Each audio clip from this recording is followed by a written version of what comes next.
মিয়া সকালবেলা বেশি মুলা খাইছে, খাইয়া ভিতর থেকে অনাজ মারাইছে, পিয়ালে যখন ঢেক দেয় মুলা মতো লাগে। হ্যাঁ, এর অর্থ হলো এই, বাচ্চাকালে যদি ইসলামী জ্ঞানে তাকে সমৃদ্ধ করা যায়, ইসলামী জ্ঞান দেওয়া যায়, তাহলে মাঝখানে এদিক সেদিক হইলেও বৃদ্ধ অবস্থায় আবার শিশুকালে ওই জ্ঞানটা তার মধ্যে জেগে ওঠে।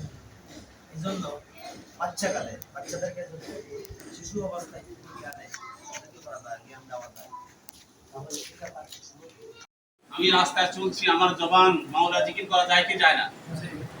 তো আমরা এই যে সুবহানাল্লাহি ওয়া বিহামদিহি সুবহানাল্লাহিল আযীম, বিশ্বনবী বলেছেন দুইটা কালিমা আছে, কালিমা রহমান, এটা রহমানের কাছে অত্যন্ত প্রিয়। আল্লাহিল আযীম, সুবহানাল্লাহি ওয়া বিহামদিহি সুবহানাল্লাহিল আযীম। বেশি বেশি জিকির করব তো ইনশাআল্লাহ।